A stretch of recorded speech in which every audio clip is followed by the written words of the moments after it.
All right. I had to reload this. I think it works. Can you guys hear me now?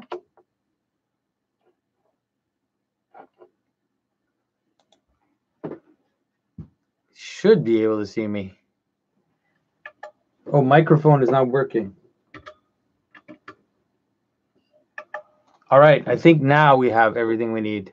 All right. We got sound and image. Those two things need to go together. All right. Great.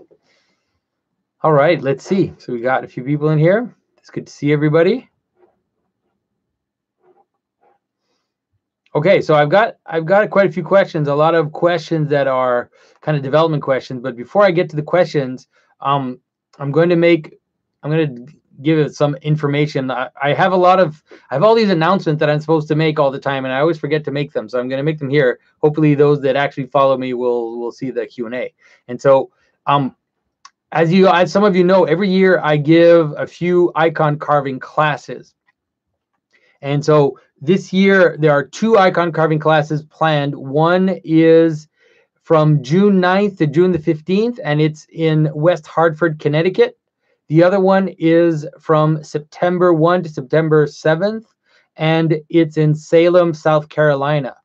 And so the icon carving classes, they're a week long, and we carve all day, but it's actually for some of you that have actually done them, they're actually also a great opportunity to just kind of spend a lot of time talking.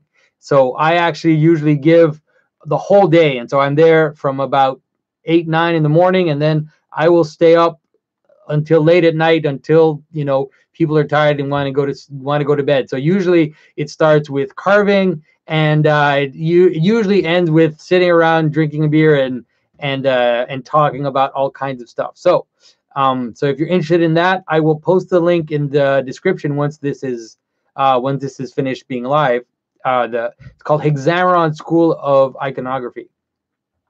All right, I am also going to be, it seems I'm going to be in Paris, March 26th and 27th for an event called Iconographers Without Borders. I was just asked this a few days ago, and I'm going to go. So it seems like it's like 95% sure that it's going to happen. It's at the Russian Cultural Center, and I'll post all the information on my website and then in the description as well. So if you're French, si vous êtes français, vous voulez m'entendre parler français, il faut venir à Paris.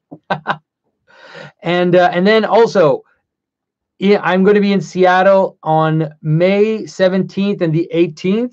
There are a few people organizing a conference called Growing in the Likeness of God, Eastern Spirituality in the Modern World. And so I'm also going to post details to that. But if you're in the area and you want to come see this, it's going to be with Father Stephen Freeman and a few other people that are going to be giving talks. I think it's going to be like a full day of conferences and stuff, and I'm going to be one of the speakers. So it would be great to meet some of you in Seattle or in Paris or in Connecticut or in South Carolina. So come if you can. All right. So then the other thing that I wanted to talk about is I got a lot of questions in the last videos about the newly fangled, very special art that I put up. Like I said, I'm not totally done with the background. I'm probably going to paint actual colors because now it's okay, but it's still not good. So I'm going to go through the different art pieces that I have behind me, and so hopefully you will. Hopefully that'll be interesting to you. So if you look over here, this is a drawing of Saint Mamas, and it's a preparatory drawing for a huge icon. It's the actual size of the final icon, and it was done by Father Silouan Justiniano. And so, as some of you know, I have this project where I draw different things, and I make some drawings. And so I traded one of my drawings with Father Silouan for the drawing of St. Mamas. And so one of the reasons why I put it up, first of all, I think it's an amazing drawing. Father Silouan is, in my opinion, one of the best iconographers in North America. But one of the reasons why I like this drawing is because I feel like it really represents us. It represents what we're trying to do, represents what I'm trying to do in this moment, let's say, this historical moment. So St. Mamas, there are different traditions about why he's represented that way, but one of the main traditions is that as he was going towards I think he was going to Caesarea. He was going to a town, and he encountered a lion that was about to eat a lamb, and so he saved the lamb, and then he got on the back of the lion and rode the lion into town. So he rode into town on the back of a lion, and he had a lamb. And so there are different traditions. Some of them talk about how he tamed this lion because he was thrown to the lions to be eaten, but then he tamed the lion. There are other traditions that he became friends with the lions in the fields.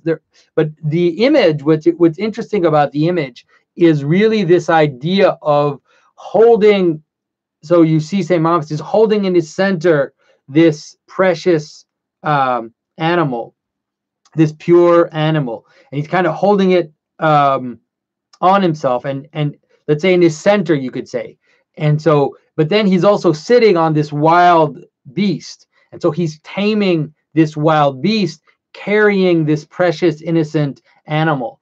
And so I feel like that's really what we need to be doing today, is not be naive about the situation of the world, understand the shapes of culture, understand what is happening, but use that, tame that, in order to be able to carry this precious hidden thing, the hidden mystery, the heart, all that stuff. So that's what I feel. And I feel like also, trying to interpret popular culture, but then also trying to point, the aspects of popular culture which can actually point towards the logos is what I want to do. And obviously the lamb, of course, represents eschatologically, also represents the logos itself.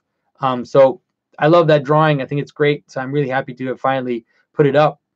Okay, so behind me you can see right here. So this is a little icon of Saint Michael, which was painted by Anna Guriev. Anna Guriev is one of the teachers at the Hexameron School, the school that I told you about earlier in terms of where I teach my carving. She's a wonderful iconographer. She works very in a very pristine manner, very simple, very beautiful. Let me bring it down and show you guys.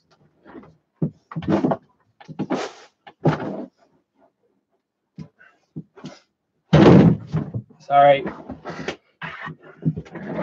I always have a chair there. Sorry about that. All right, so this is a beautiful little icon of St. Michael. I really love it. And so, yeah, I'm not going to bring back all the stuff that's back there, but yeah, so that icon of St. Michael. Then right here is an Ethiopian cross that I bought when I visited Ethiopia in, 2009, I guess, 2010. You can also see right here is a little Celtic cross that one of the first carvings that I made. Down here is also an icon of St. Christopher that I designed, but I actually didn't carve this one. I designed it a very long time ago when I was in Africa, and I had an African carver carve the basic thing, and then I did some detail work later on it. Actually, just a few years ago, I redid it and redid some detail work, painted it, and then added the gilding. Down here is a little Ethiopian icon of St. George killing the dragon and the Mother of God holding Christ in her lap. So all of that, the Ethiopian cross, St. Christopher, and then the Ethiopian icon. I really, really am fascinated by Ethiopian Christianity. As some of you know, I've written some articles about it because it really does understand its role as the ark. And it uses a lot of Marian symbolism. And so it has this notion of this container. And in a way, it understands itself as the periphery. But the periphery really in the positive sense of the periphery. So Ethiopian Christianity is somehow kind of on the edge of the world. And it represents this edge in the positive sense. And so a lot of their traditions have something to do with that. For example, they have this whole system of churches that are underground. They have this, of course, they have this tradition that they have the Ark of the Covenant. And so there's this whole powerful tradition about Ethiopia. There's an interesting image in one of the churches where there's a portrait, there's an icon of the Mother of God, but the shape of her body is the shape of Ethiopia.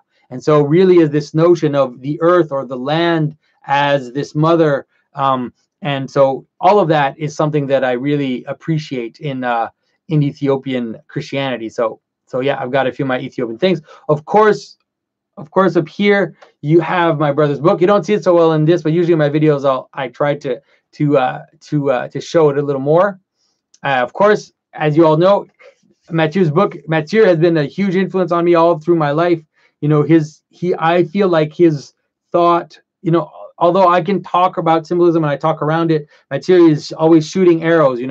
He's got a knife and he slices through. His writing is is very concise and very precise. So if you haven't gotten Mathieu's book yet, seriously, what are you doing? You need to get his book. You need to read his book. So yeah, and so then up here is an image of Adam and Eve around the tree. You can see the tree, and then there's a serpent coming down the tree with the fruit in its mouth, and then Adam and Eve are holding a fruit also in their hand, and that actually comes from Haiti. I traveled to Haiti twice in the early, I think it was 2012, 2013, to do some work, do some humanitarian type work there, and so I got that there. And then finally is my little God's Dog poster. And a few people ask about, like, what is God's Dog? I know some of you who watch all my videos have heard me talk about this before. So God's Dog is a graphic novel. Mathieu, my brother, and we wrote an epic story a long time ago. We finished writing it in 2009. I think around 2009, early 2010. And it really is this epic story about St. Christopher, the dog-headed saint. And so St. Christopher is this dog-headed monster, like in the icon over here. And in this story, it has all the symbolism that I'm telling you guys about is there in story form. And so there's the garments of skin, there's St. George, there are dragons, there are giants, there are pretty much every single character from Genesis is in that story. So we actually wrote it as a screenplay. And we were very naive about how movies work, and so we wrote it as a screenplay. Obviously, that didn't go anywhere. But now, just recently, I think we started about a year ago, we started to transform the story into a series of graphic novels, and so the story is all fleshed out. The entire thing, the whole mythology, the whole world is all fleshed out.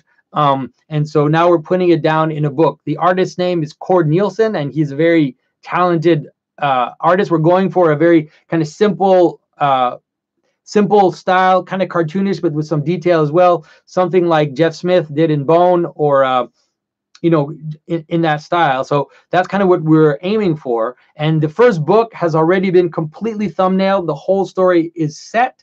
And so now we're going to start. We already started to do the actual pencil work. Cord is working on that, and so he's working on the pencil work right now. And so pay attention in the next few weeks. Maybe, I don't know exactly how long we're going to wait until we do this. We're going to set up a crowdfunding for the graphic novel. It's going to be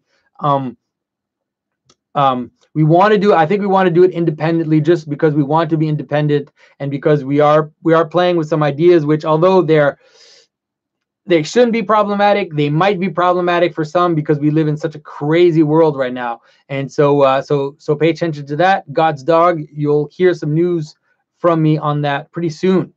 All right. So I think we covered all those basics.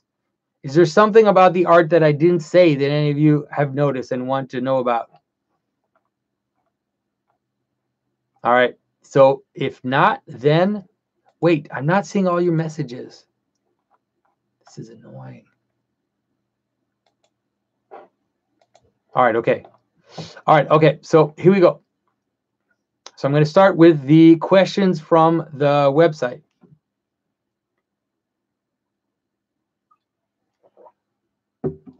Okay. So Jacob,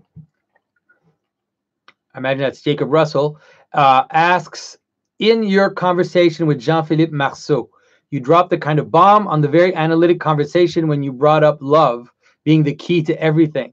So many are afraid to go to this topic, or they usually just brush it off to its chemical hormone makeup within our biology. The day before you gave us that preview, I happened upon like stories of old video about Interstellar. In it, he talks about perhaps the underlying theme of the movie, and the one no one is talking about is love, and can be seen around the narrative of Dr. Brand saying, quote, love isn't something that we invented. It's observable, powerful. It has to mean something. Maybe it means something we can't yet understand. Maybe it's some evidence, some artifact of a higher dimension that we can't consciously perceive.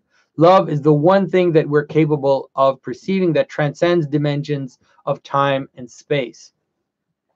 Something else that transcends time and space is memory. And when I think about memory, I think about do this in remembrance of me, or remember me when you come into your kingdom. There are many other examples that link remembrance and love throughout Scripture, especially Psalms. Do you have any insights on this linkage, and or are there any church fathers who speak on this? Or am I seriously going insane, as Metzger has warned? All right.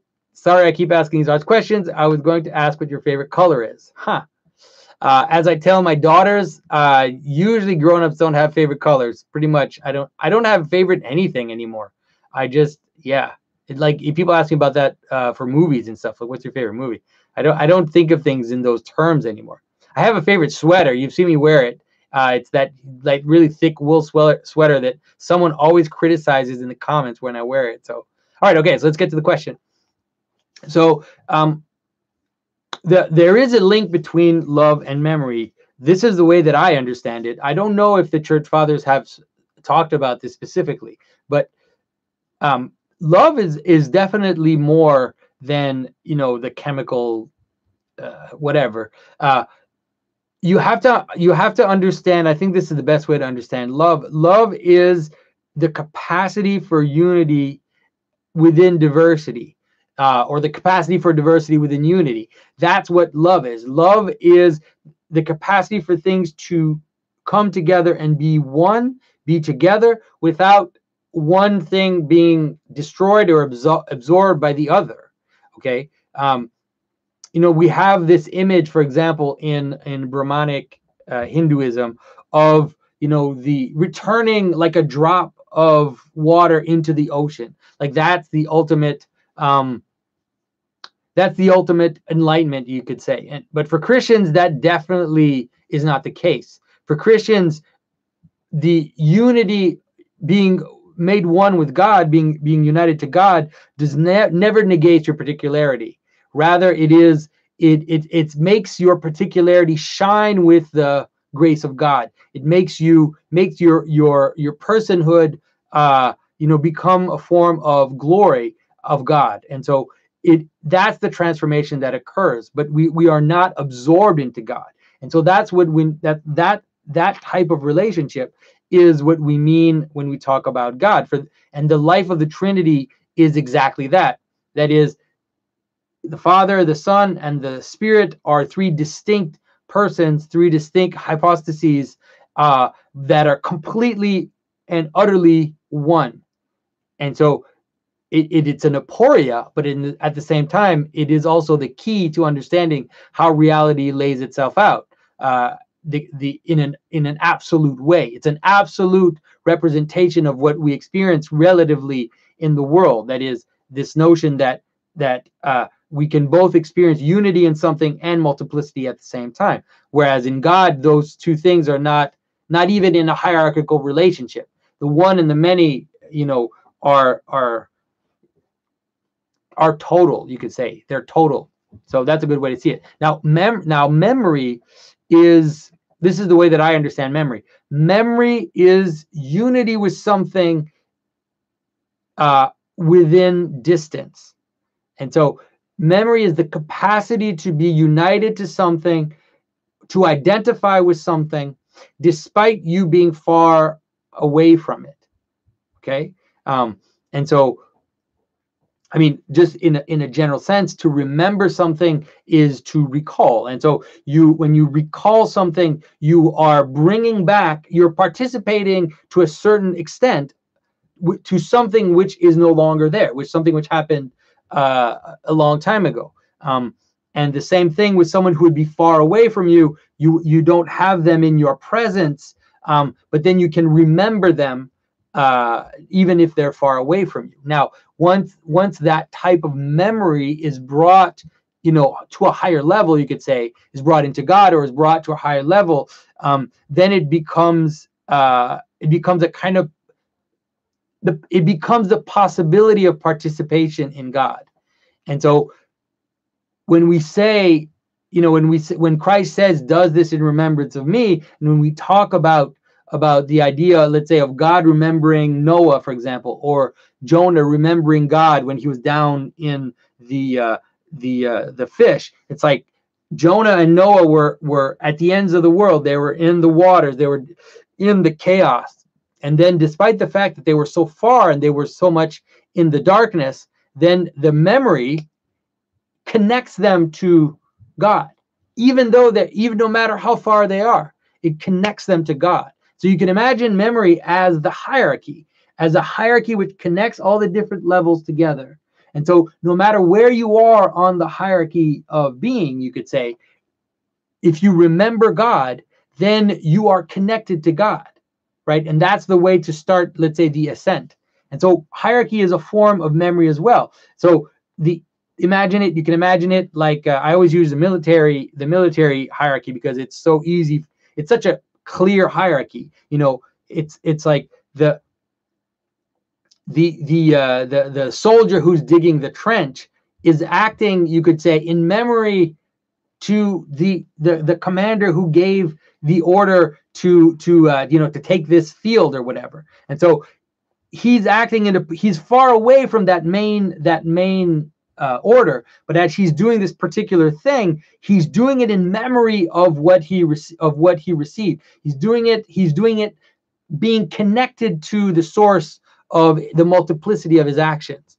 And so that is, to me, that is related to love, because love in a certain manner is also is similar, because it is the capacity for things to be one and many at the same time, whereas memory is really is the sense of that which covers the distance, you could call it, between you and your origin, or you and your goal, or you and your all that. So hopefully that answers the question.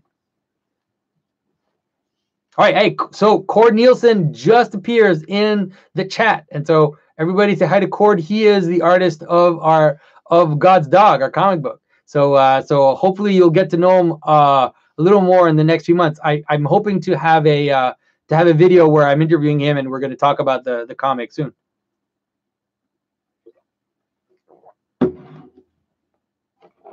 All right, okay, here we go.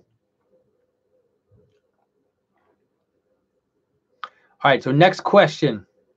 So Connor Magger, I don't know who these people are. Connor Magger, it would be good to use your real name sometimes. Is real? Okay, Connor Magger. Let's see. So thanks for doing this, Jonathan. As a, dare I say, Orthodox Catholic, I am struggling with a pull towards Orthodoxy. How would you recommend towing the line without overt conversion, unless that's necessary? To leave the Catholic Church almost feels like abandonment and an easy way out given the depth of the rot, but it appears as if the hierarchy is almost entirely corrupted and state-backed. I don't expect Orthodoxy to be without its issues. I am blessed to currently attend a wonderful TLM and Eastern Catholic churches, Philly area, but they are the periphery and are sure to face hostility. I'm sure other Catholics are in the same position. I trust, though, that this gift of purifying fire will bring the traditions back in harmony with one another. God bless. So this is what I think. I would say that I'm not an ecumenist, and I think it's important to understand that I'm not an ecumenist in the sense that I don't think that it's all the same, right? I think I've said this before. I do believe that there is a hierarchy, within Christianity. I don't go so far as saying that people aren't Christian who aren't Orthodox, of course not. But I do believe that there's a kind of hierarchy in Christianity, and it has to do with being connected to the spirit, the phronema, as the Orthodox say, the mind of the church, the mind of the fathers. And so I do believe that Orthodoxy has preserve the most of that. And like you said in your question, Orthodoxy definitely has some serious problems as well. But I do believe that it is the place where the connection is the most real, you could say. And so at the same time, this is the problem. This is actually a pretty good way if you want to understand the role of hybridity. We've talked about St. Christopher. I've talked to you about monsters on the edge. Hybridity does play a role, and the Eastern Catholic churches, I think, in the long story, will play a role.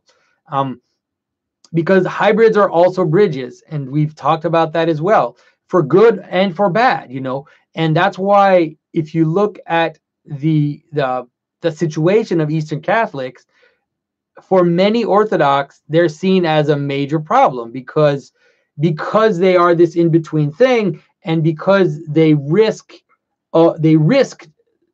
feel like they're a way to pull Orthodox away from Orthodoxy, you could say. You could see it that way, but you could also see the same thing, the Eastern Catholics, as a way to also spread some of the phronema which the Orthodox have kept, to be able to spread seeds of that within the Catholic Church in the hopes of transforming the Catholic Church. See, the hybrid has that strange role. Just like any transition, it can be seen as a way to leave what's inside, but it can also be seen as a way to spread what's inside, to spread it towards the outside, and vice versa, right? And so for the Orthodox, let's say for the Catholics, the Eastern Church can appear as a dangerous throwback to Orthodoxy, and a dangerous situation that we have to make regular. But it can also see, for the Catholics, it can also be, oh, this is a way for us to bring the Orthodox into the Catholic Church. And so that's the situation with hybridity. It has positive and it has negative, and it's important to understand both sides. And so, having said that, I mean, I think that it has a role, and some people will be angry with me for saying that, but I do believe the Eastern churches will have a role to play. And if there is ever a true reunion of the Catholic Church with the Orthodox Church, I'm not talking about a political one just for expedient reasons. I'm talking about an actual theological, reunification between the two churches. The Eastern Catholic Church is going to play a major role in that. And so that's the thing. And this event that I'm doing in Seattle with Father Stephen is going to be organized by Eastern Catholics, and there are going to be Orthodox speakers and Eastern Catholic speakers at the same conference. And so, although I will not be taking communion there, and like I said, I don't believe in that type of ecumenism, I do think that that's the space where the discussion is going to have. And so, if we want to have the discussion, that's the place to go, and that's the place to go speak. So I'm going to be, I'm not afraid of speaking there in that space of transition. So hopefully that answers your question. I think there was another question later about similar things. So hopefully hopefully that'll answer both at the same time. Connor Magger, that actually is your name, Connor Magger. Sorry, because it just, the way it was written in my thing, they were all together. It was like just Connor Magger. So now I can see that's your actual name in the YouTube comments. All right, okay.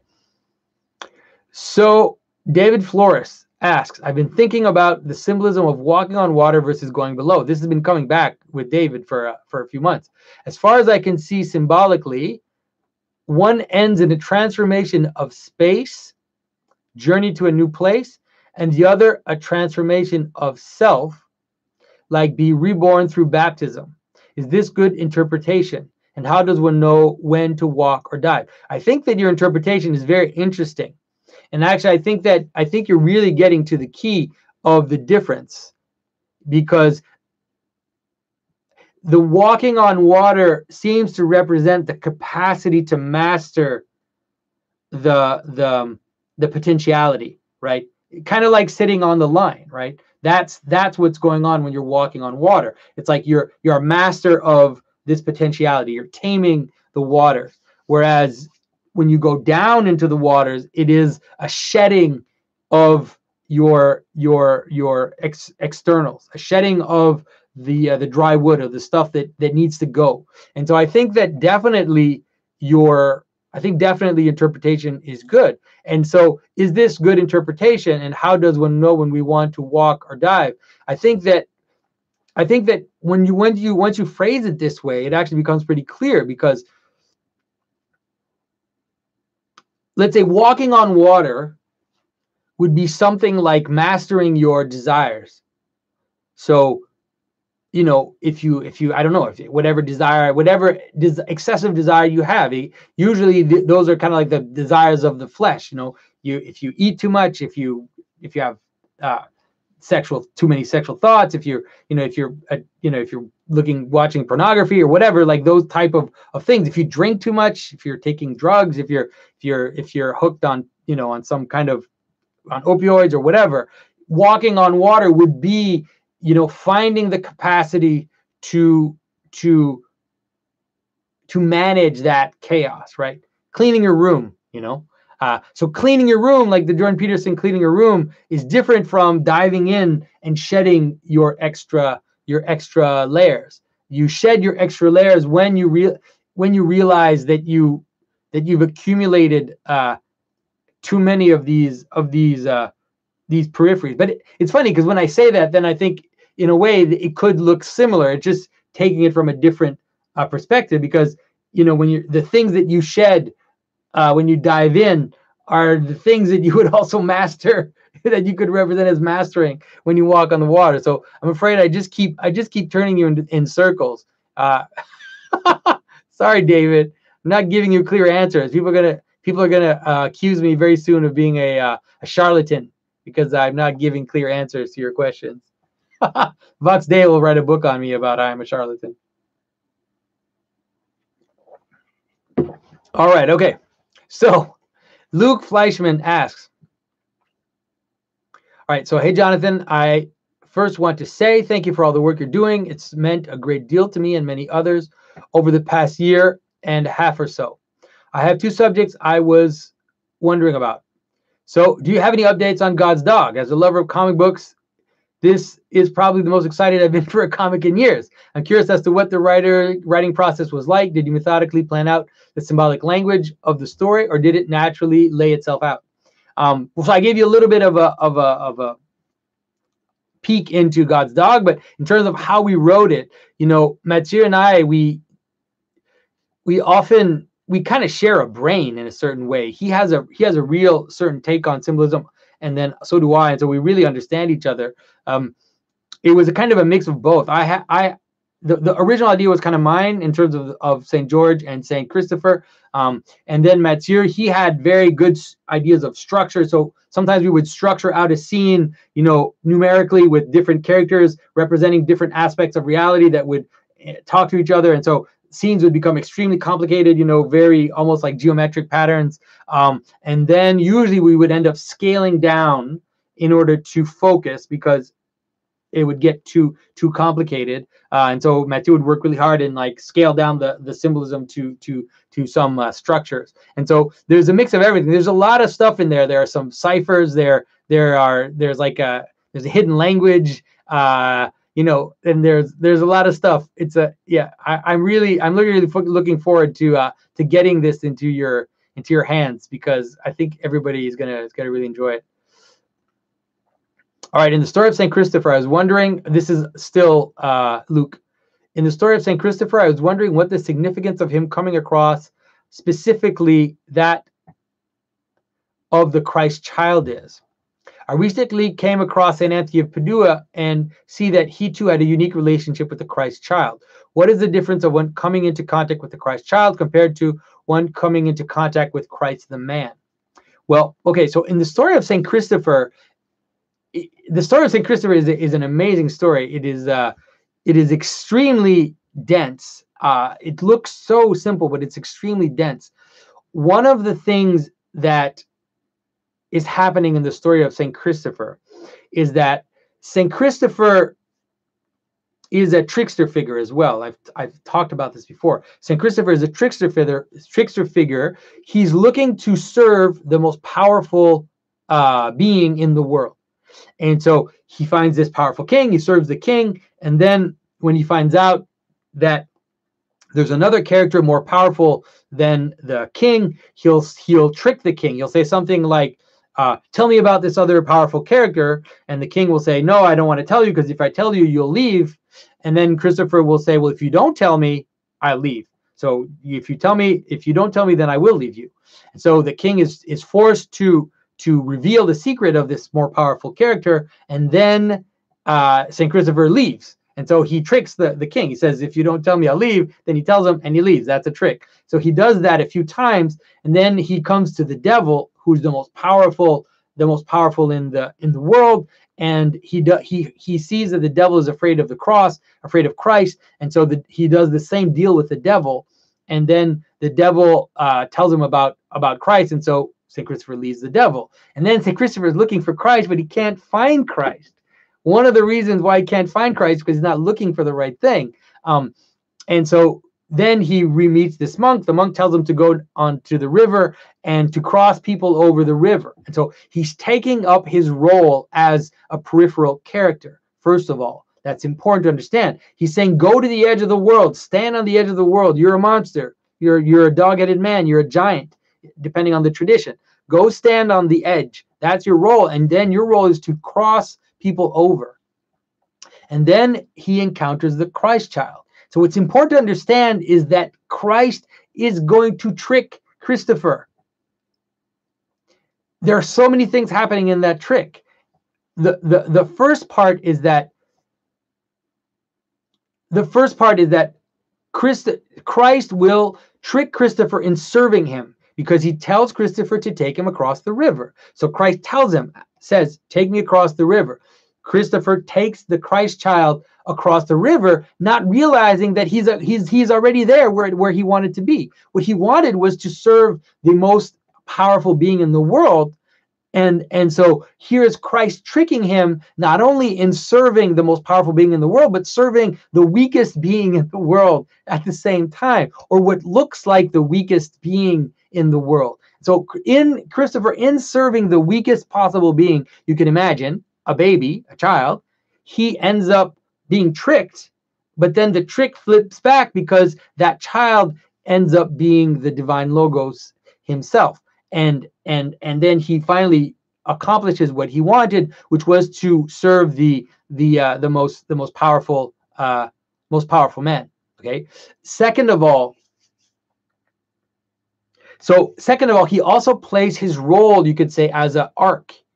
And the ark, the purpose of the ark is to preserve the seed, to preserve the Logos, and take it across a difficult moment, take it across the difficulty of the world. And so it's a shell, right? I've talked to you about the garment of skin, about this whole idea of the shell. So Christopher acts as this garment of skin, the shell, which carries the hidden Logos, across the waters, across chaos. Okay, so that's another aspect. Now, this is really the secret, and I guess it's something that I probably will make a video on soon, directly on this subject, which is that the hierarchy of Christianity is different from the hierarchy of the world. I've hinted at this several times, but once you realize that the reason of things is the source of things, the purpose of things, the Logos, the meaning, that without this spiritual aspect, then the world doesn't exist. That phenomena organizes around these logi, around these purposes. And then you realize that the hierarchy looks very different, because the logi, the purposes are hidden. They're hidden in the world. And so all of a sudden, the summit of the hierarchy, the real summit, let's say, the one which is even above the king, becomes an image of something which hides its its power, you could say, which doesn't show its power, because if you look at the way the world is, if you're a materialist, if you look at just how matter lays itself out, you're incapable of seeing those hidden gems, the hidden purposes of things. But once you perceive the hidden purposes, then the image of that logos can be actually be the weakest thing. And then once you understand that, you'll understand everything that Christ says. You'll understand everything that Christ says about, the pearl hidden in the field, about blessed are the poor, blessed are the meek, all this imagery about speaking of the littlest one as secretly being the highest in the hierarchy. Okay. Now, it doesn't mean that being poor in itself has value, right? You can be a poor, wretched, drunken idiot, right? You have to be careful. And, it doesn't mean that let's say, that's the best example, especially when Christ talks about blessed be the poor. The idea is that like I said, the spiritual principle is hidden. And so that's why you have ascetics. You have ascetics who want to remove all those externals in order to gather into the heart, to remove all the externals, remove those garments of skin, and then move into that hidden place. And those ascetics will lose the trappings of the hierarchy. They will not look like the successful businessman. They will look like the miserable poor, but they won't be the miserable poor. They're the secret gems. They're the secret hidden pillars of the world. The monks, the ascetics, the holy people. They will not look like those who are the most successful in the world. They will have a different aspect. And so that's really the whole idea of the Christ child. The Christ child always represents the logos hidden in the world. That's why you see Christ sitting on his mother. And so it's like his mother is this covering, and here's this hidden seed in the middle. So every time you see icons or images that show the Christ child, that's what it's talking about, this hidden seed. Whereas, let's say, Christ on the cross, or Christ as the image of Christ also as the emperor is also totally justified, right? Because here's the unity of the principle, like the hierarchy manifested externally completely. So the external total manifestation of the hierarchy will look like something like the emperor sitting on his throne with a crown, with a glory around him. All of that, it also makes sense. But the source of that emperor is that hidden, that Christ child who's born in the cave, who's hidden in the cave. I hope that makes sense.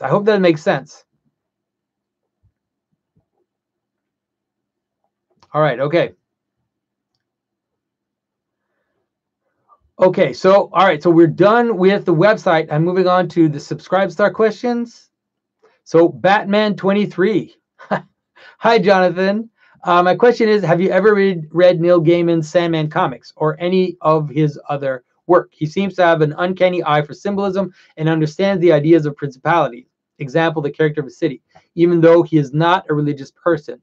What are your thoughts on this? Yeah, I agree. I think that Neil Gaiman's understanding of principalities is very good. I would say that he's a pagan in every sense. Well, I say that, it's weird because I say that, I'm not sure that he's a pagan. He seems to want to wallow in the lower spheres, you could say. That's maybe the best way to explain what he does. For example, there's the one Sandman comic which is based on the hierarchy of Milton and Paradise Lost.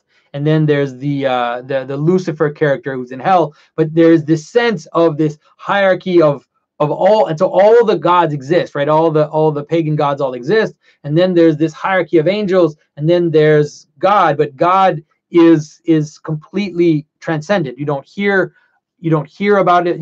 He just referred to. And so it's an interesting idea. He has that right in that story, but what he seems to be interested in is just wallowing in this kind of, in the competing gods. Like that's where he finds his interest. The question is whether he does it, whether he has some weird kind of magical ability to understand these structures, and if he's just doing it to tell stories and to make money, or whether he has a deeper understanding. The one strange thing is that he almost never talks about Christ. If he does, I mean, I haven't read all of his books, but I did read American Gods, and I did read the Sandman comics, and I read a few other of his books, and he almost never mentions Christ. And so that's one of the things that I would ask him if I had him in front of me would be why he doesn't mention Christ. Maybe he just doesn't want the political backlash. It's possible, but who knows? All right. So second question by Batman23. Has there been a noticeable rise in conversions to Orthodoxy? I'm hearing mixed analysis that there may be more conversions, but the church isn't growing. What are your thoughts? Also, why is it mostly Protestants that do convert as opposed to Catholics? The reason why there are more conversions but the church isn't growing is because a lot of the ethnic churches don't seem capable of holding their second generation. And so the ethnic Greeks or the ethnic Russians or the ethnic Serbs, they come to America, and they somehow think that magically that their children will continue to be Orthodox, will continue to be Greek, will continue to be Russian, generation after generation. Obviously, if you come to this land, your children will assimilate at some point. It's inevitable. And so they haven't totally figured out how to keep those other generations. Maybe because they're presenting Orthodoxy mostly in an ethnic relationship, you could say, but I don't know. But for sure, the growth from Orthodox churches in North America comes either from immigration or from converts. So why is it mostly Protestants that do convert as opposed to Catholics? Well, I don't know if it's Protestants that converts, more Protestants that convert. It might be true. It might be true, first of all, because North America is mostly Protestant. It might be true also because once Protestants, you could say, bottom out, you could say, they reach that, when they reach the rock and roll, coffee house church, it's like, where do you go from there? You don't know where to go. And so if the only place to go is to go back to liturgical. And once you start asking those questions, then, yeah. And also because I think there's a reveal that happens, when you're a Protestant, not all Protestants. When I grew up, let's say in the evangelical church, there was such a lack of history. It was basically like there were Christians for about 1 century, 2 centuries, but then it also already starts getting weird. And for sure, by the time of Constantine, it was all to hell. And so it's like, if you start to study church history, then all of a sudden you're like, wait a minute, well then all the things we believe come from the 4th century pretty much. Not everything, but a lot of the definitions that we use come from the 4th century. And so those are the same people that are supposed to be the heretics. I did a debate with a pastor a few months ago, and it's like from one side of his mouth, he was criticizing Saint Athanasius for his comments about deification, and on the other side of his mouth, he was using the Christological definitions of the Council of Nicaea. And so it's like you can't do both of those things at the same time. You have to understand. You have to take things together. So, all right. So John B asks, "Hi, Jonathan. How would you describe any changes between now and 2 and 3 years ago when all of this began?" Well, yeah, my life has definitely changed. I would say, at the same time, definitely for the better. It's really been exciting to have all these opportunities. I was really surprised. It kind of started, everybody knows it kind of started with Jordan Peterson kind of taking me along for some reason. And we had known each other for about a year before, but at first we had people organize some events with us together, and so that kind of gave some attention to what I was doing, and then it just kind of took a life of its own, and so it's really exciting. Like I've told some of you before, I never talk about symbolism. I would never talk about symbolism before. So now I had this chance to talk to you guys, to read all your comments on YouTube, and to find this little community. Like I told you about the Symbolic World Facebook group, where you have a few hundred people that are there, and you have an intense group of maybe just about 20-25 people that are really intensely discussing. But that's amazing. That's awesome, to just encounter people that are really rediscovering the symbolism. And it's like it's a dream come true for me to see this happening, and also to see so many people going back to church, going back to their own traditions, or becoming Orthodox.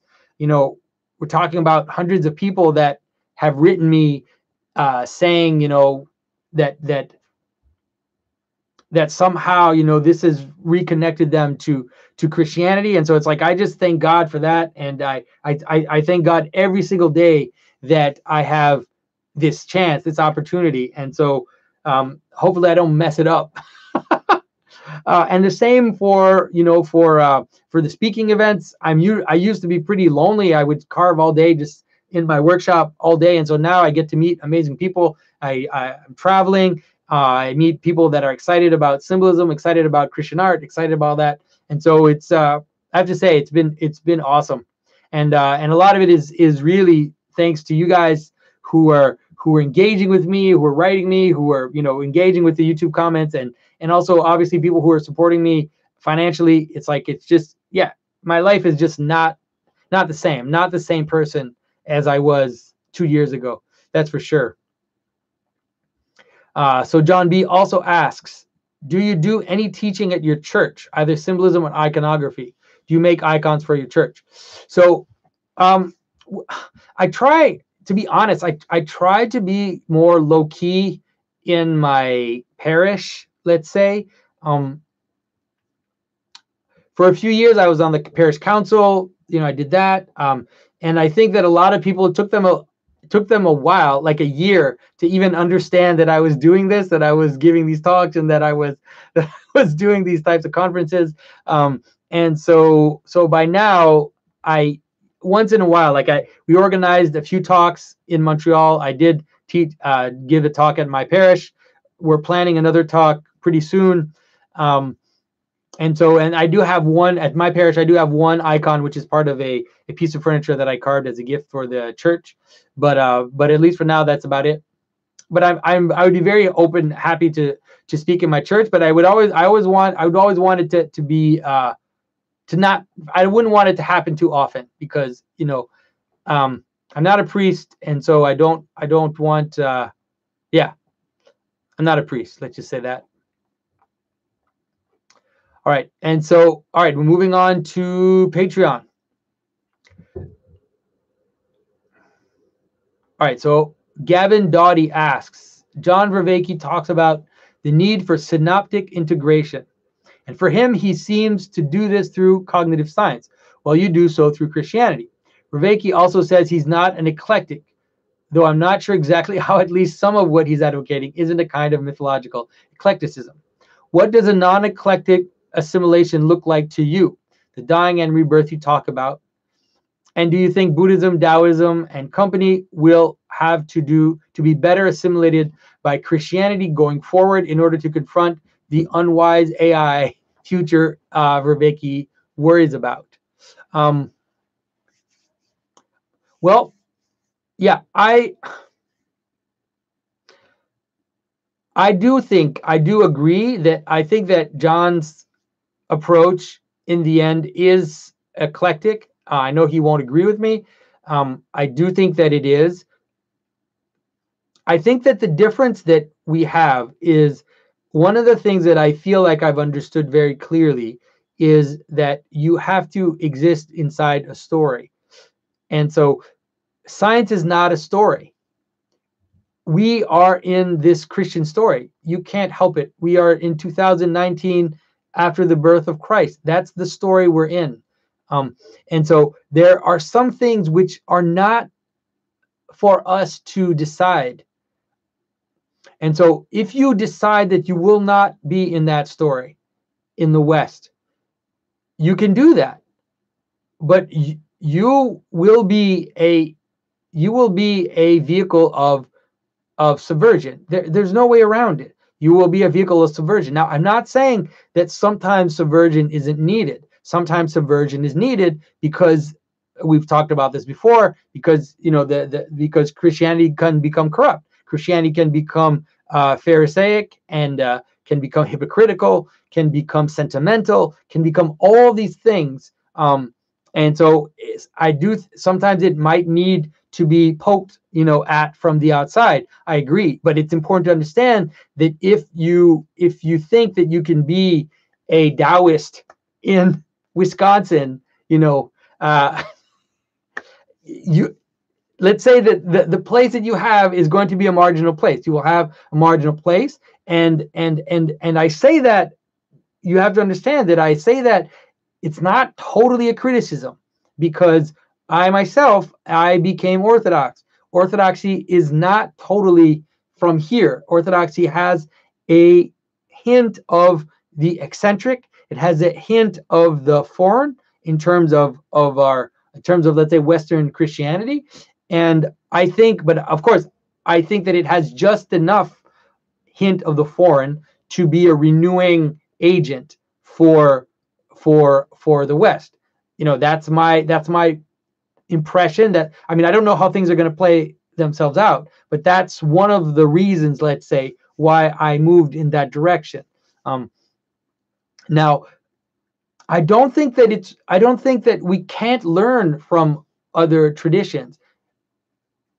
I have no problem with people reading Taoist texts, reading Buddhist texts, reading Sufi texts, but I think, especially considering that so much of, let's say, the mystical language of Christianity has been lost, has been corrupted, has been trampled on by materialism. So I don't have a problem with trying to using, let's say, using things that you find outside to kind of help you. But the hope is that then it'll point you towards the inside, that it'll help you re-understand the metaphysics of Christianity, re-understand the mystical reality of Christianity. That to me is the hope. And in terms of the story, this is where something has to happen. There's something that we can't decide as individuals. We can't decide. None of us as individuals decides when the story changes. There's something has to happen, like the arrival of a prophet, like the return of Christ, like the like a disaster, like whatever. There's some things which, like a plague, like a war, like there are all these things which change the story, but we don't, at least very, very, very, very, very, very few of us have any say in what the story is going to, the way the story is going to go. And so I think that it's best to be part of the Christian story. That's what I think. As a Western person, I think that's the story. That's the best story. I mean, I think it's the best story in general. Of course, I'm a Christian, but yeah. And so I think that, and so let's say, and do you think Buddhism, Taoism, and company will have to be better assimilated by Christianity going forward in order to confront the unwise AI? I don't know. I don't know what's going to happen with that. I don't know. I think that, I mean, it's horrible that I had to say this, but I think that there's some things that are going to happen. It's not going to be totally peaceful the way things are going to play out. There's going to be upheavals. I don't see it happening in any other way. Hopefully, if that happens, we'll have enough people with a heart to to carry the seed. So Sorry if I sound a bit negative, guys. All right, Red Arnold asks, while trying to wrap my head around the book of Job, I came across Jung's answer to Job. For those unfamiliar with the work, it is well summarized by Jungian scholar Murray Stein. In Jung's interpretation, Job is completely innocent. He is a scrupulously pious man who follows all the religious conventions, and for most of his life, he is blessed with good fortune. This is the expected outcome for a just man in a rationally ordered universe. But then God allows Satan to work on him, bringing misfortune and misery. Being overwhelmed with questions and images of divine majesty and power, Job is then silenced. He realizes his inferior position vis-a-vis the Almighty, but he also retains his personal integrity. And this so impresses God that he is forced to take stock of himself. Perhaps he is not so righteous after all. Yeah, it's a bit shady. As Mark Fonda observes, God's omniscience precludes self-awareness. Being omniscient, God has no concentrated self. To speak of being a part of everything, God has no opportunity to distinguish self from non-self. However, God knows the thoughts of humans, though the thoughts of, how long is this quote here? The thoughts of his creation, he can experience what self-awareness is. And out of his astonishing self-reflection, induced in God by Job's stubborn righteousness, he, the Almighty, is pushed into a process of transformation that leads eventually to his incarnation as Jesus. God develops empathy and love through his confrontation with Job, and out of it, a new relationship between God and humankind is born. Unquote. That's a long quote. This is controversial to say the least, but at least very interesting idea to play with. Any thoughts? I don't buy it. I don't buy that at all. I don't buy that. I think maybe Jung doesn't know anything about the Trinity. Maybe that's why he says something like that. God is the whole idea of Father, Son, and Holy Ghost is exactly to speak of that distance and connection, the knowing, the Logos knowing the Father through love, and the Holy Spirit. You know, the Trinity is a form of self-knowing. So anyways, I just think this is not, I don't know. I'm not impressed by this. All right, sorry. Okay, so what is there something else I can say about this? Let's see if there's something else I can say about this. Okay, so in terms of the incarnation of Christ, in the Orthodox tradition, and I think in the medieval tradition, the higher aspects of the medieval tradition, let's say, the incarnation to a certain extent was always the purpose of creation. That is, the purpose of creation was for God to also to know his creation, to kind of, to create something that he could love and unite to himself, without destroying it. And so that's the life of God is love, and the creation participates in that life of love. And the incarnation was the purpose from the beginning.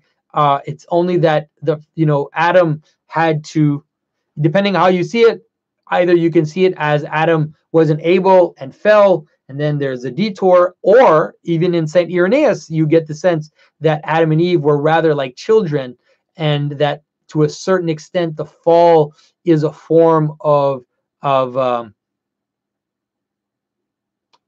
not that the fall was necessary, but that the fall participates in this bigger story, and that Adam and Eve, to a certain extent, because they were innocent children, they had to fall, and then to come and bring about the actual incarnation, which was the summit and the maturing of the human person.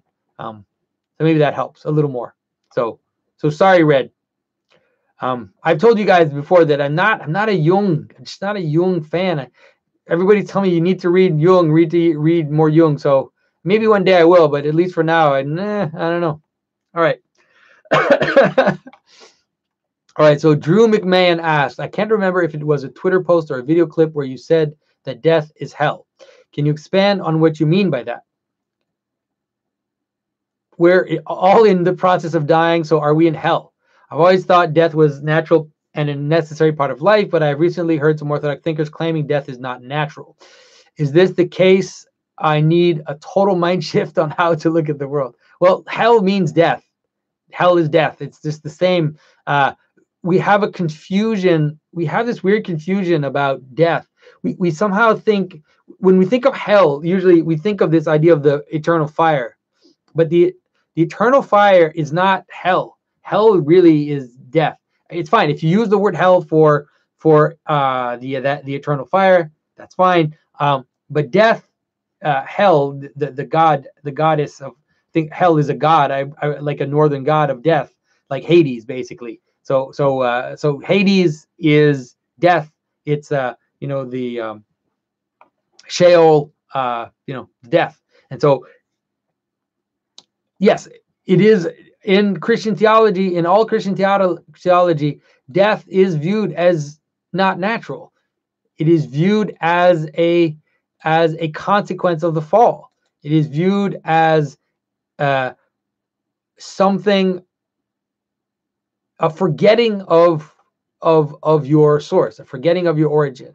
And you have to understand it like this. You have to understand death as a form of decomposition. It's probably the best way to understand death. It's when things break apart and are no longer held together by logos. Okay, and so death is a consequence of a forgetting. It's a consequence of a forgetting, but it holds also a mystery. There's a mystery in death, which is that multiplicity can also be a form of glory. And I've talked about this before. So there's also this idea that we can transcend death through death. And so that this entering into multiplicity, if there's memory, can be a form of glory. I don't know how else to say it. And so it is true that death is not natural, but the process of death also hides something else, hides a way to flip it, to flip it so that it becomes resurrection, that it becomes glory, that it becomes all that. So I hope that answers. I can't tell you totally I can't reveal to you the extent of this because I don't understand it. I don't understand the extent of this. I can get hints of it. Sometimes I get these hints of what that is. But then when you read the story of the saints and you see, these saints that are transfigured, that are, or if you have stories of this notion of Elijah or Enoch that ascend, or that Moses' body was taken up into heaven. It's like, I don't totally understand what that means. I can intuitively get a sense of it, and I can also see that it's true at little. I can see that being true at little levels, but I don't understand the fullness of it. But I understand enough about it to trust the pattern, and to trust the story, and to know that the pattern is manifesting something real. All right, I hope that answers. All right. Okay, so where are we? All right, so Michael Parsons asks, are human hands with thumbs and consciousness a form of technology?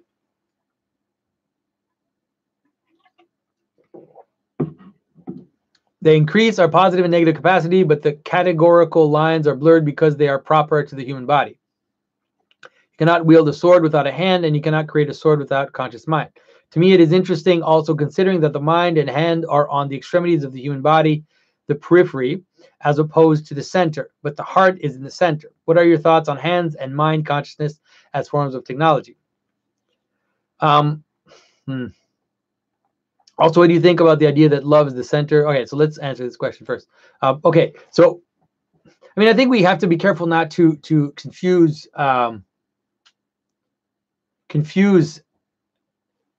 some things. I wouldn't say, I certainly wouldn't say that consciousness is a form of technology. I would say that there is a form of knowledge which leads to technology, and we usually say it's art or techne, technical knowledge. And so, for example, in the Greek thinkers, techne was opposed to episteme. So there's this notion of looking towards the principles, looking towards the source of things, looking towards the logi. You could say that, like, contemplating the reasons for things that things exist. That's kind of the meditative, the prayer, the gathering yourself into yourself towards those higher principles. And then there's the techne, which is using the principles you understand to affect the world, power. And so it's not that power or techne, or the capacity to act on the world and the will to act on the world, that's what will bring about technology. And there's a connection between the two. But to say that hands, okay, so you could actually see that your body, your physical body, is all in that process. Your physical body is the garments of skin. It is your capacity to act in the world. And so it's not just hands that are techne, or that are akin to techne, akin to power to act in the world, but your whole body, has that as well. And so I'm not sure that consciousness, consciousness is more like the center, right? It's more like, then from consciousness you could look down or look up, look towards the world, or then, contemplate the principle. So it is more like the heart, you could say. And so that's where I guess it brings me to the other question then, which is that hands, the mind and hand are on the extremities of the human body, the periphery as opposed to the center. Yeah, the thing about the head is that the head is the summit. So there's a relationship between the head and the summit, or the top of a mountain, or the top of there's all this symbolism in the Bible about the head, the head of the household, the head of there's a hierarchical element that makes the head somehow akin to the heart. But the heart is more the center, in the sense that that's where everything comes together. The heart is where, even physically, like this place here, right here in the middle, that's where you experience, let's say, the unity of yourself, where you experience that's where you experience your emotions. That's where you experience, your calm, your, the basic pattern of your life. You kind of experience it here. And so that relates also to the heart in a more metaphysical sense, the place where, your mind and your body come together, the place where the top and the bottom come together would be, in this kind of central space. All right. Okay, so what do you think about the idea that love is the center metaphysically, as the thing that we should circumambulate around through Christ, as well as physically in the body with the human heart?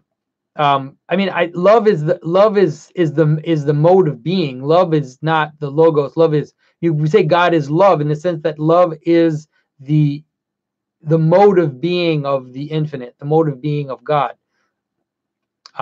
So you could say God is love, but it's not so obvious to say that love is God. I don't think that's a good way to see it. The mode of being of God is love. And so love is the manner in which you can even circumambulate, because you are joining yourself, and you are coming to that center. You're seeing it as the center. You're also seeing your distance from it. And so you're kind of circumambulating is related to love. All right.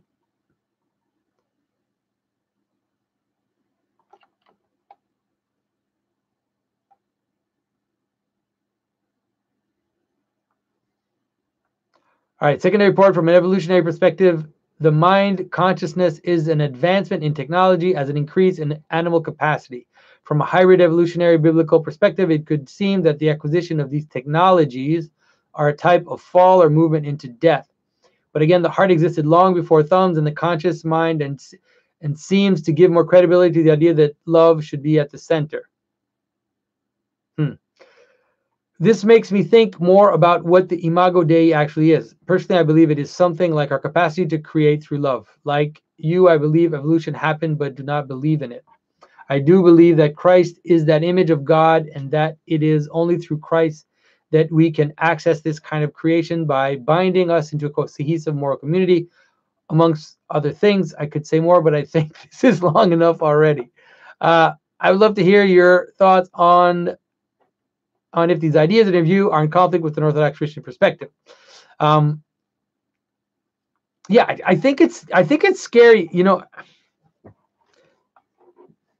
Okay, so I don't know, but like I think it's scary to mix some of these things together, like to take kind of scientific thinking and then to have your story thinking and to mix them together. You know, I say that, I mean, Jordan Peterson does it all the time, but sometimes he freaks me out with that too. But I have to be kind of careful to kind of confuse different ways of speaking about the world. But for sure, like, let me say this. Okay, for sure, the idea. Okay, so you can, if you're attentive to yourself.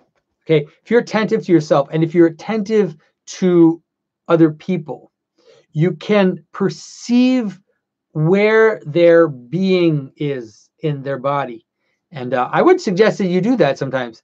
Walk on the street, and you look at people, and you can see where they tend to position their being, you know. And there are some people who exist in their hands. There are some people that exist in their head. You see that they're up here. Some people are in their shoulders. See guys, you know, in their shoulders. Some people are in their hips. Some people are in other places. And so in the Philokalia, in the mystical tradition of the Orthodox Church, it does talk about this idea of entering into the heart and withdrawing from the outer senses. So the hands, you know, and the other, like your sexual senses, and then, you know, your other sense, even your eyes and your ears and everything, they're kind of like these portals to the outside world. And they're also the place in which you come into contact with the things that wake up your passions, let's say. Okay, you know, you see something, you're jealous of it, you want to take it, you all of that, it happens out here. And so there is a sense in the Orthodox tradition where you need to retreat from your senses. You have to enter into the heart. So there's obviously a spiritual aspect to that, which is to kind of withdraw from your thoughts, to kind of eliminate the extraneous thoughts, to focus on prayer, focus on the Jesus prayer, we call it. But then there's also an actual kind of physical sense that you have to retreat from your senses and exist in, kind of come into the center of yourself as well, right? You can experience it somewhat physically, in the sense that you're kind of focused in on yourself. It's hard to explain this stuff. You kind of have to. It's hard to explain this stuff. But there is an analogy between where you are, where you kind of exist in your body as you go through your day, and let's say the spiritual centeredness of yourself. You know, there's an analogy between the two. The body isn't totally devoid of participation in this process. So I feel like none of this of what I'm saying here is clear. Hopefully it is. I probably shouldn't be talking about this stuff. Especially the mystical stuff, man. I shouldn't be talking about that stuff. All right. Okay, here we go. So Anyo Terpstra. In your reading list on Patreon, you recommended to read Meister Eckhart. Now, I already have read some sermons from a small paper I've written on his hermeneutics. In my experience, however, I found it quite difficult to really grasp what he is saying, and also his interpretation struck me as somewhat speculative. Nonetheless, I think he's an interesting figure. So I was wondering what it is that you find so compelling about Eckhart. Why did you put him on your reading list? And what do you think about his idea that God is becoming? Besides that, I would like to ask if Eckhart is less problematic from an Orthodox perspective, since he was condemned as a heretic by the Catholic Church. Well, first of all, Eckhart was not condemned as a heretic by the Catholic Church. That's really important to understand the way that the Catholic Church works. Some of Eckhart's statements were condemned as heretical by the Catholic Church. A lot of thinkers there have had some of their phrases condemned by the Catholic Church. We don't even know which phrases that Eckhart said which were condemned. The reason why I like Eckhart is because I wanted to be fair in my reading list, and I wanted to suggest some Western authors, because a lot of the authors or a lot of the subjects that I was pointing to were mostly Eastern mystics. And so I wanted to point to a Western mystic who seems to have believed in some form of theosis, that is, in some form of capacity to be fully and truly united with God. And so that's something that I found in Eckhart. Now, when you say that his idea that God is becoming, I'm not sure that that's the reading that I got from Eckhart. If what you mean is that God is dynamic, then I think that you're right there in Eastern Christianity. Eastern Christianity does not believe that God is a form of stasis, but rather that the love between the love which exists in the Trinity is a dynamic whole. And so there is a dynamism in God within the Eastern tradition. So I don't know if that's what you mean. And so I don't know. I don't know what a lot of Orthodox people think about Eckhart. I actually I found his sermons to be quite illuminating for a Western person to see the extent of mysticism which existed in the West. I think it's good for us to be aware of that. All right, here we go. Okay, so Nolan Watson asks, is there a way to explain the church's rejection of same-sex marriage in symbolic terms? All right.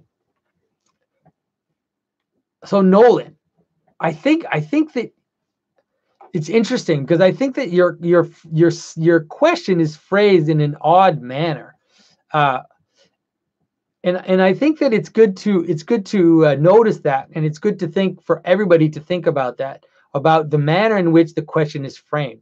And a lot of the problem related to same-sex attraction and same-sex questions is often about a problem of how we phrase the questions. The idea that the church rejects same-sex marriage, it's very interesting, because it's interesting that it's phrased that way rather than phrased the other way, which is, how did our society today come to reject the eternal, the all cultural, all historical definition. There are some definitions, but a basic definition of marriage. And so that's how I would phrase that question, not the other way around. But I think that we can definitely see it. Let's say the question of sexuality definitely has symbolic terms. I talk about this in a YouTube discussion called The Resurrection of Logos, which with Jordan Peterson, I did an event at University of Toronto. But symbolism is really the bringing together of things, of different elements, gathering them together in order for there to be a coherent, for you to perceive and to engage in a coherent pattern. Okay, and so in the notions of St. Maximus, the logos, the purpose, the reason, the essence of something gathers its particularities together into a coherent whole. And so sexuality does that to a very large degree. And so sexuality has many elements. It has many aspects to it. And one of the major aspects is that it's a uniting of opposites. It's analogically the uniting of heaven and earth together, of the masculine and the feminine, the yin, the yang. It's this union of these two complementary opposites together. And when that union of complementary opposites happens, then there's a fruit. There's fruitfulness to that, and that is the child. Okay, and so that's why the image of the union of the man and the woman in sexual union becomes the image of the church and Christ, becomes the image of God and the soul. And so this image of sexuality becomes the very manner in which the image of the very manner in which we are united with God. Okay, and the different elements of sexuality have to kind of exist in the pattern. I always say, I always like to use the example of food in order for us to understand. It's like food has different aspects to it. In food, there is a nutritional aspect, which is to preserve and continue life. In food, there is an aspect which is a social aspect, which is to bring us together. We eat together. It creates a bond for a building of community. And food also has an aspect which is to bring you pleasure. And so if you emphasize only one of those, then you're missing the full pattern.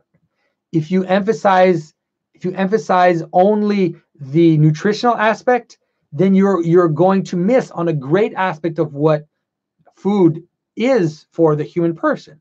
If you focus only on the pleasure, then you also will miss the nutrition. You'll become fat, you'll become diabetic, all of that is going to happen. And if you and the same for the social aspect.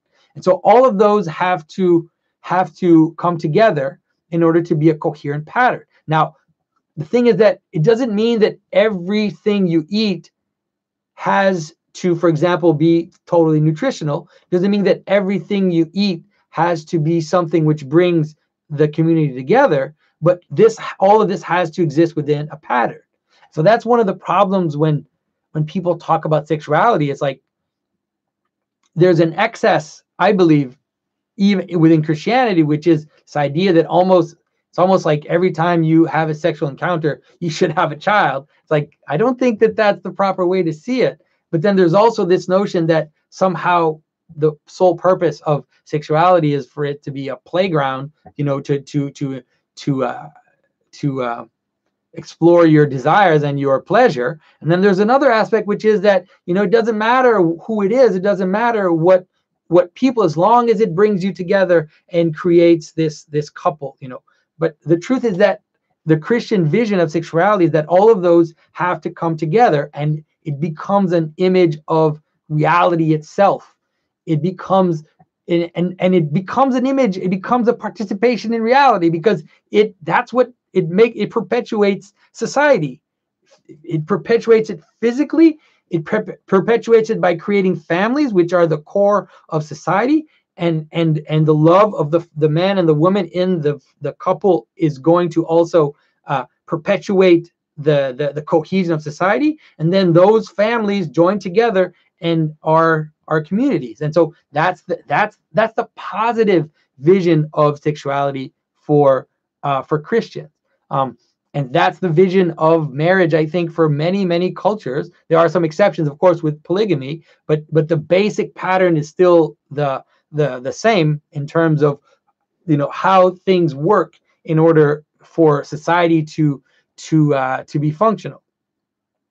And so, yeah, I don't know what else to say about that. I always see it in terms of a positive. I don't see it in terms of a negative. I see it as an understanding, a beautiful, powerful understanding of what the logos of sexuality is, what the purpose is, and understanding that we all fall short of that. You know, understanding that we we you know, that in our thoughts and in our actions that we all fall short of it, but still understanding that that's the ideal, and that's the logos, and that's what we should be striving towards in terms of how we live our sexuality. And so, yeah, hope that answers your question, guys. All right, so Laura Gilles asks, as a Catholic with a deep interest in Eastern Orthodoxy, do you have an opinion about Eastern Rite Catholics? All right, I think and that's the other question. I hope that my first answer gave you an answer to that.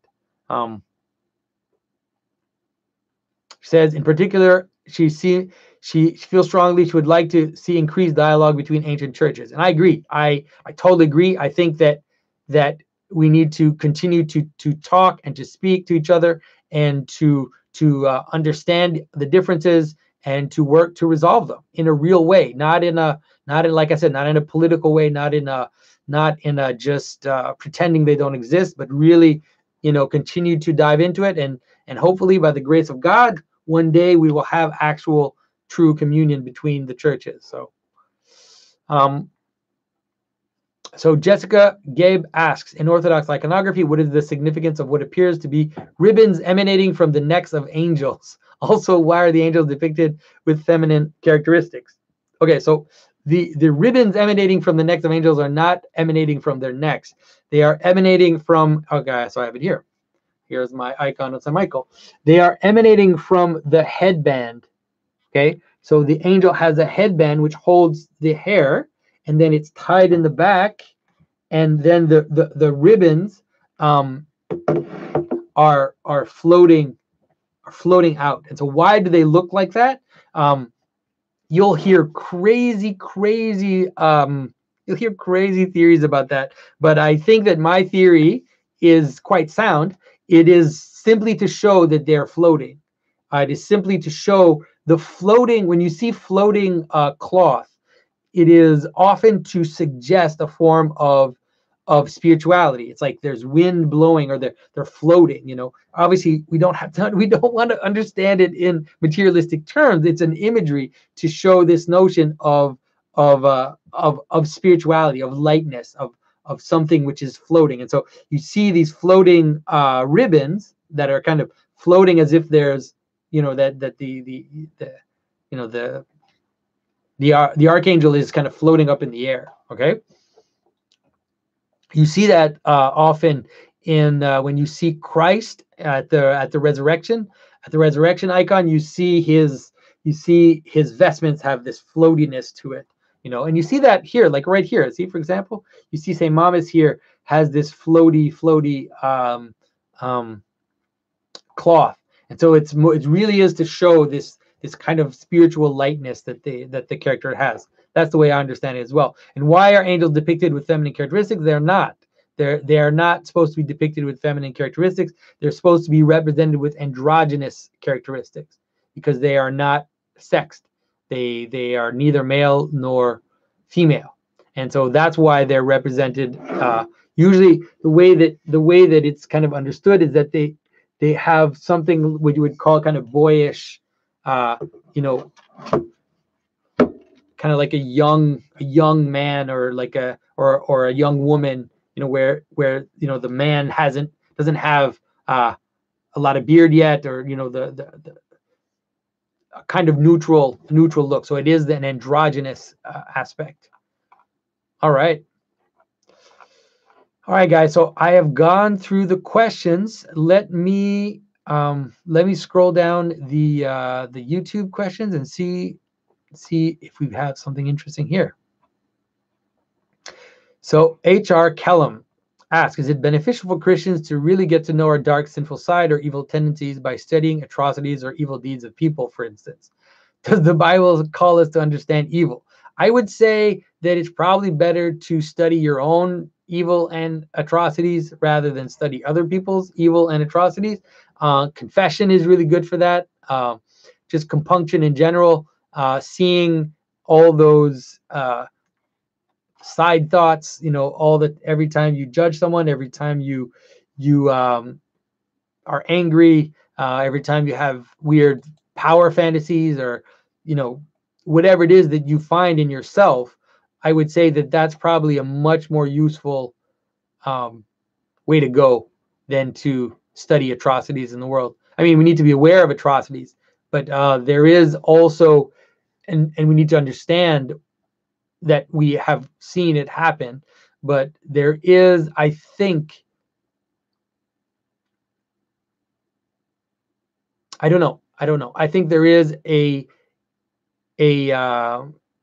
there could be a perverse pleasure in that. And I mean, I felt it myself. When at some point I was listening to podcasts, I was listening to different podcasts, and they always show you, like on the app, they always show you all these true crime podcasts. And I'm like, okay, I'll check that out. So I started listening to the true crime podcasts, and not sure it's helpful. Not sure it's helpful, because there's a kind of weird dark fascination that we have with the same fascination that makes you watch horror movies, or that makes you watch that kind of stuff. So yeah, not sure. Okay, all right. So Landbort asks, hey Jonathan, I have an icon question for you. How was the general style of iconography developed, and how do we know these images best reflect the divine? The best way to understand how the style of iconography developed is to understand it as an aesthetic practice. That is, there was Roman art, which was very extremely sensual and extremely flamboyant, and the church basically removed all the excess, and removed the extra curves, removed the sensual bodies, and kept most of Roman art, but let's say straightened it out. And so that was the work that the church did, and that's why iconography looks the way that it does. And I think that the reason why it is the best style, I don't know if we would say that it reflects the divine, but to the extent that something can reflect the divine, I think that this aesthetic concentration and the capacity to concentrate the form is probably a good answer to that. All right.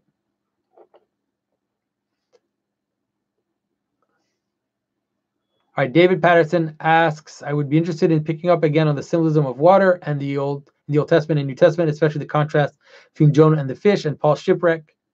Did we talk about that? Was it you, David, who asked that? I'm not sure. I don't think I'm going to go back into that right now because it's getting late. Maybe you could ask a more specific question next time, and then I can either think about it and do a video about it or something. Could you say that the Logos, so Luke Fleischman asked, could you say that the Logos is the most natural thing there is? So the Logos would be found even in that which is unnatural.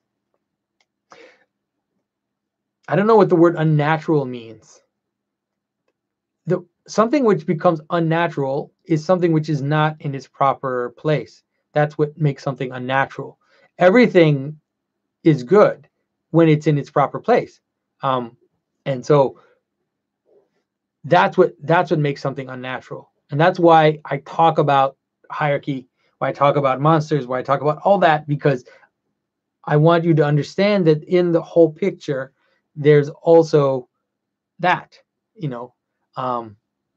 and so I don't think that things become unnatural when they are rebellious, you could say, or when they want more for themselves, or when they want to isolate themselves from the whole, when they want to think that they're that they have the fullness of reality within them. And so that's the problem with technology. Technology is a problem only to the extent that people see technology almost as a means, as an end in itself, and they see it as a means to fill their own, perverse desires. But technology as a thing would not necessarily be was not necessarily bad. There's a story that there's someone asked me, several people asked me actually, why is it that in Tolkien's story, Tom Bombadil is not affected by the Ring of Power? And it's exactly that, is that for the innocent, for those that are truly in the heart, for those that are not tripped on their own, on all their desires and all their externalities, those externalities are not dangerous to them. They are not. And so the ring cannot have an effect on someone who is in his heart and who has an innocence, like a buoyant, an innocent buoyancy, you could say. Not naivete, but a capacity to not be seduced by the call of the kind of external things. All right.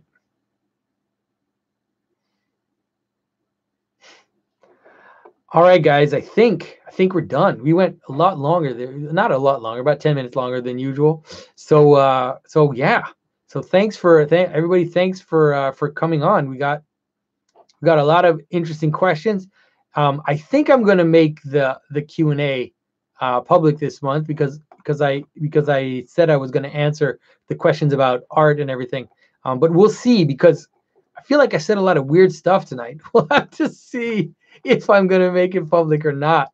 But yeah. So thanks for coming by, everybody, and I will see you guys next month.